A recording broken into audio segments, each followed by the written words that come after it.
Good morning. Here we are, Veterans Day 2001, November 11th. It was right here, Our Lady of Mercy, 2 months ago today, that I was here for my son Joseph's 5th grade meeting with his teacher, Mrs. Green. At that time, I didn't know what was about to take place.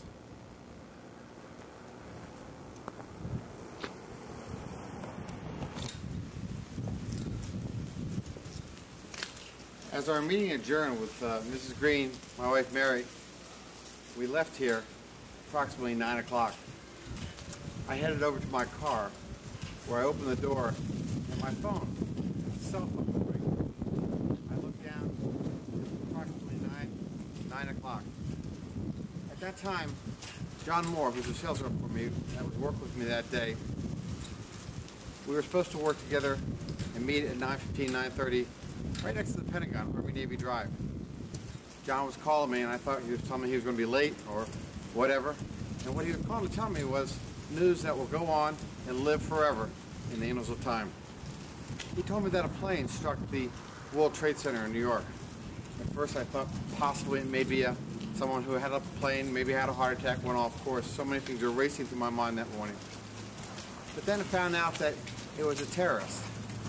And the reason why we knew it was a terrorist, what took place 5 minutes later.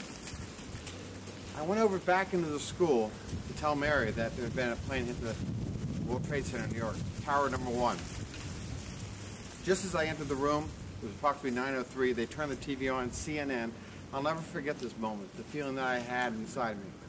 At that point I saw a plane come across the screen, live, and hit Tower 2.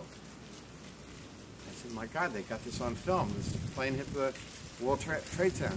But then I saw the other building burning. And then someone screamed on the TV, this is the second tower hit. So truly at that moment, I knew that it was disaster in the making.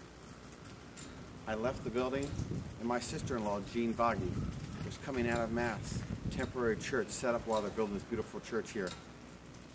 And I told her and the friends gathered around that the World Trade Center had been struck, not only once, but twice. At that point, I left. I left Our Lady of Mercy, and I remember telling Mary to be safe and to stay tuned to the TV and the radio, because this didn't look good. And here we are in Ground Zero, Washington.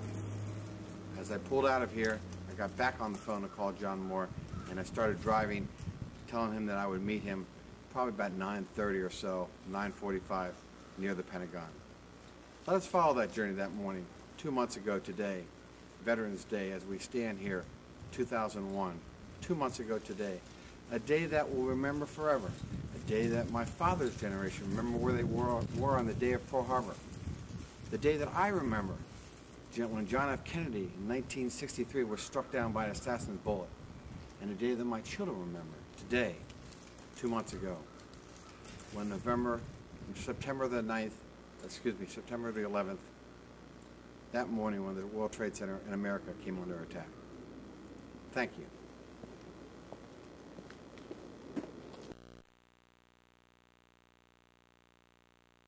Going down the Parkway, George Washington Memorial Parkway. Yes, sir. And as I mentioned 2 months ago today, as I left Our Lady of Mercy, I proceeded down George Washington Parkway to meet John Moore, one of my employees. And it was about 9:25, and I had WTOP turned up loud, and they were talking about all the terror that was taking place in the world, especially that in New York.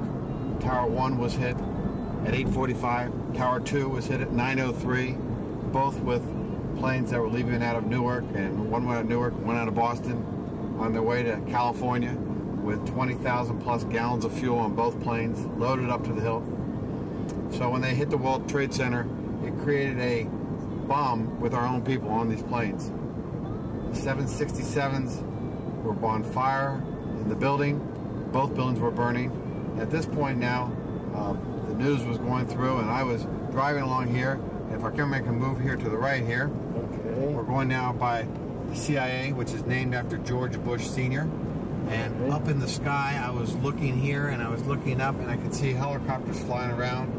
And the road was about like it is today. It was past rush hour. It wasn't that busy. I was moving along, and again, I was filled with a lot of questions. So at that point, if you can come back over here, cameraman. By the way, my cameraman today is my father, Joseph Vaghi, and we'll get to him a little later on, but I want to thank him for filming this today. So as I proceeded along the parkway here, I got a phone call from my brother Nino, who was in the office. He had most of the people in his office with the TV on. I'm sure most Americans at this point were getting phone calls all over the country. Turn on your TV, and watch what was happening. It was all coming on live footage, live TV. And as the terror and the horror was taking place, we did not know what was about to happen here momentarily here in Washington. I got a message, it was about maybe 9:35, that Nina was saying to me they thought the Gannett building, which I would be driving by here in just a second, was just hit by a plane. I told Nina, hold on, I'm almost there. So I got down close to the Gannett building and I'm looking in the sky. I remember telling him on the speakerphone back in the office that no, the Gannett building was still intact. There wasn't anything wrong with it. And I was right there as they were reporting that on the TV. Then, out of the clear blue, Nina said, no, it's the Pentagon. It was hit. And I said, well, hold on. I was going past Arlington National Cemetery. I was coming underneath the bridges. And just as I came under this last bridge, the sky was filled with black smoke. And it was definitely something tragic had happened. I didn't realize that prior that morning, approximately 8:30, a plane 77 going to LA, which earlier last year I had been on that same plane going to California for my meeting with Moss. 77 is a very popular plane for a lot of Washingtonians because it's a direct non-stop flight early in the morning into Los Angeles, and it gets the people there on the other end. When you arrive, it's 10 o'clock in the morning Los Angeles time, so you can still have a full day ahead of you.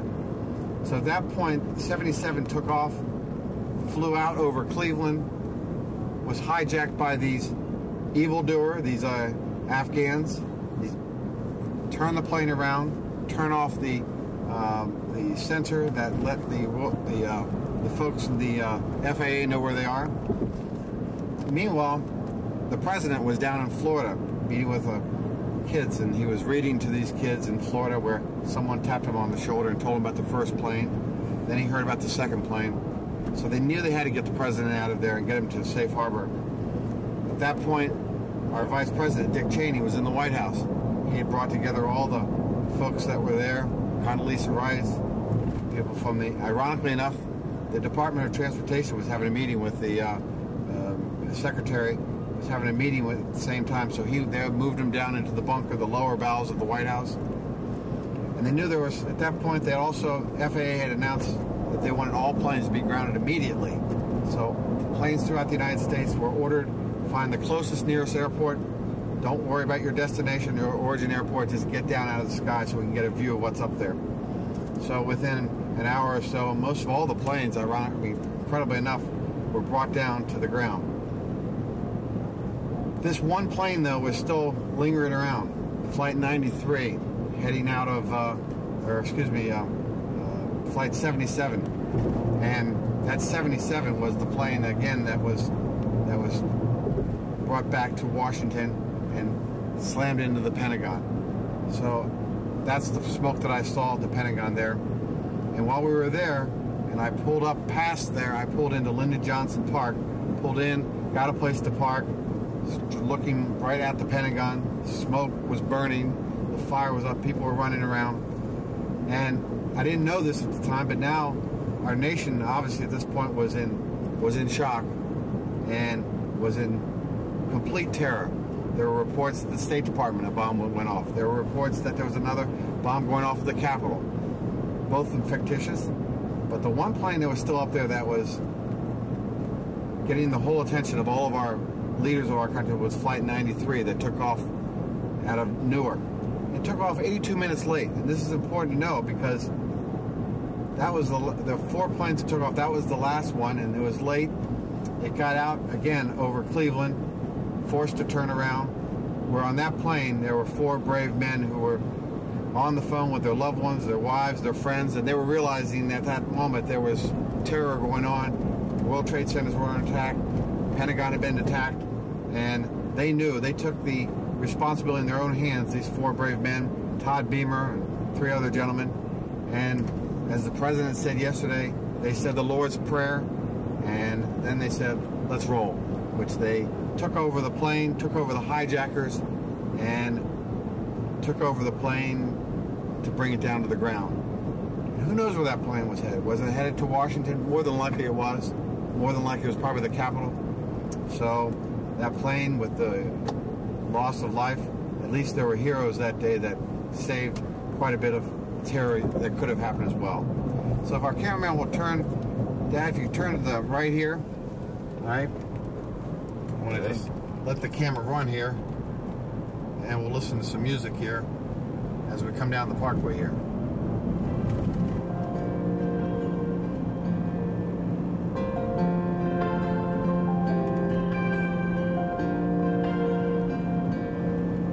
If tomorrow things were gone, I'd work for my life, and I had to start again with just my children and my wife.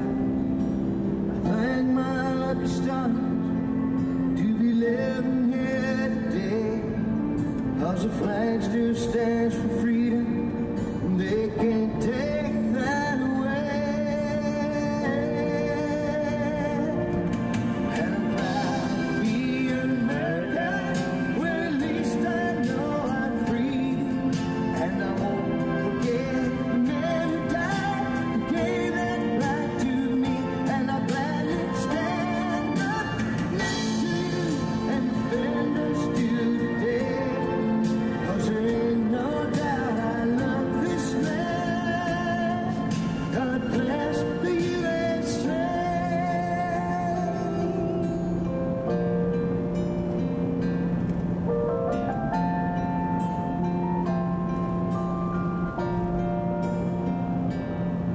From lakes of Minnesota to the hills of Tennessee, across the plains of Texas, from sea to shining sea, Detroit down to Houston, New York to LA, where there's pride in every American heart.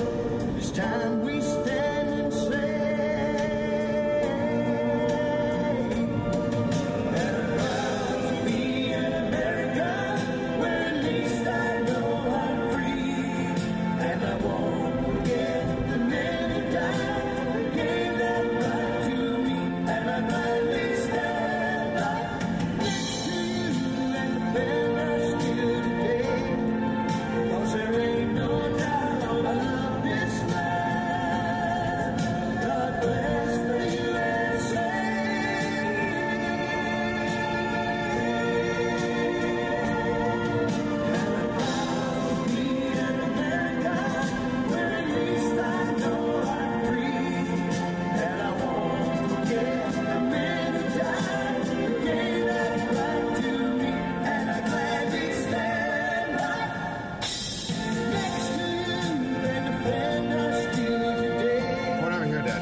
Okay, if you turn here, Dad, keep your camera this way. This is the park that I turn into, the Lyndon Johnson Park. I turned in here that morning, and it was just like this. There weren't very many people around. Matter of fact, just a few cars. And again, I was listening to all this terror going on the radio and confusion. And I kept looking through the trees here at the Pentagon, and I saw the smoke rising up, black smoke, as black as you could see, filled the whole sky there in front of us. If you look down here, you see the boats. This is the marina. So I pulled into this last spot down here, which I'm going to do right now. And if you just pause your camera there by hitting the red button,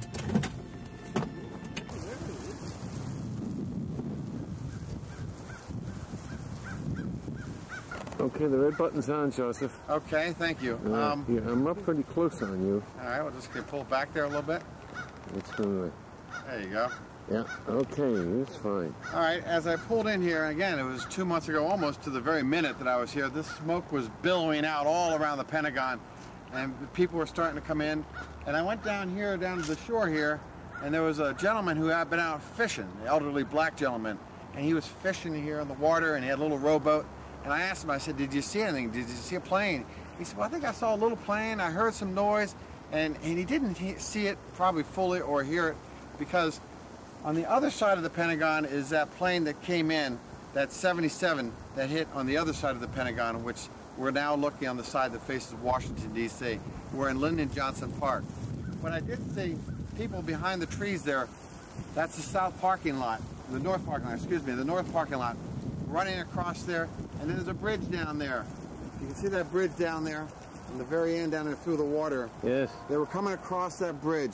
And I was here with a gentleman his name was Jim. And sorry I didn't get his name or give him my business card. But Jim was here, and he had done the same. He pulled in, and my doors were open on my car. The radio was going loudly. And people were coming in, most of them in uniform. They were from the Pentagon. And they were looking over here at the marina here. If you shoot over to the marina here, they were looking for a phone that used to be there, but the Park Service took all the phones out. And obviously, most of these folks wanted to call home to their loved ones and say that they were just fine. So, at that moment, the plane go overhead here.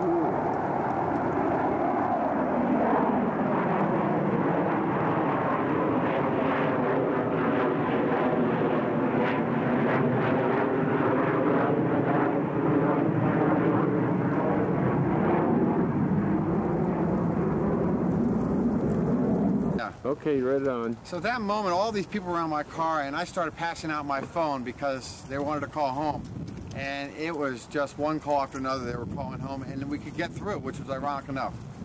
So then it got to be close to 10 o'clock, and this explosion, it sounded like a bomb went off, and everybody started ducking, and they didn't know what it was.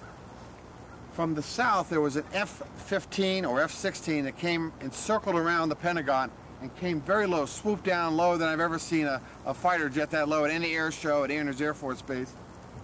Did a circle around the Pentagon and took off, and as the jet leaves you, you hear all the noise, because that's when all that crackling noise comes at you. And it was just, the ground felt like it was shaking that morning.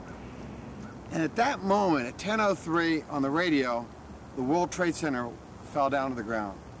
The jet was leaving, the World Trade Center, it just seemed like the whole world was falling apart. It was chaos everywhere.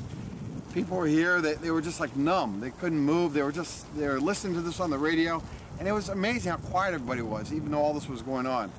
And at that point, I looked at this guy, Jim, I was with, and they were saying they need some help on the other side, bringing people across and whatnot. And I said, let's go on and help out. So I shut the doors, and we went across the bridge down there, and they were bringing kids over from next to the Pentagon. There's a nursery, and they were bringing the children over and carrying them over and setting up a makeshift kind of a nursery under the trees down there. And we walked across, and I walked across the north parking lot to the site of the crash that day. And I'll pick it up later on over there. But I want to thank our cameraman, and I also want to, if he can pause for a second, I want to go ahead and pause. Good morning, Dan. Morning, Joseph. How are you? Good, good. Well, you're quite a historian, or you're going to be a historian with the recounting you've been giving us. The account from your home to here has been quite impressive. Well, we're going to where this morning? Where are we heading right now? Right now we're going to the Dominican House of Study, not the House of Study, the St. Dominic's Church in downtown Washington, where we're having a memorial mass for the deceased of Providence College alums. And Father Way, I believe, is the priest. Father Way is 81 years old, and he's going to be, he'll say the Mass and give the homily after so. And it's a yearly event for the Providence College alumni of the Washington area. As I said earlier on the tape, and you weren't there, everybody remember where they were in your generation at Pearl Harbor. In my generation, I remember where I was for John F. Kennedy's assassination. And our children remember where they were for this terrorist act on our country, 9/11. Where were you on 9/11? 9/11, that's September the 11th. Yeah, when this happened, when this was taking place. The 6th Naval Beach Battalion, which I'm a member of, was meeting in Covington, Kentucky, we're having our annual reunion. And on that day, which was Wednesday, I believe, we were scheduled to go from Covington to Dayton, Ohio, to visit the Air Force Museum.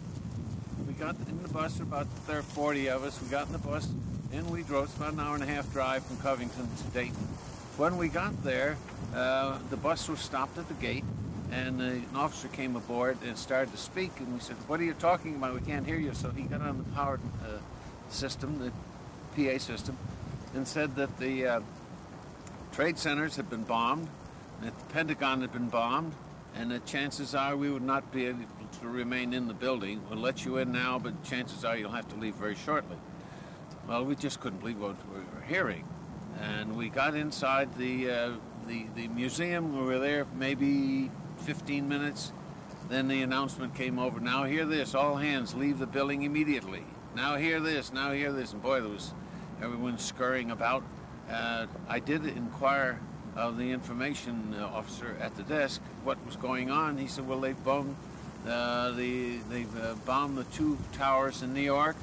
They hit the Pentagon and they hit the White House." And I said, "Oh, God have mercy." So when we got on the bus, the bus driver turned on his radio and hooked up the PA system. So we did listen to CNN radio all the way back to Covington, it was in absolute disbelief, mostly silence. But once we got back to the Covington and into the room where we had our television and so forth, why, then all hell broke loose. The guys were claiming, "Those sons of bitches, we ought to go and do this, do that," and we were watching it on television. So that's where I was when this was going on. And how many veterans were with you that day? That day we had about 20, I guess. A good turnout. And they were ready to go and take up arms again. No, that's horrible, horrible, horrible. All right, well, let's go to Mass. Okay, fine. Okay. Thank you, Joseph. Yeah. All right.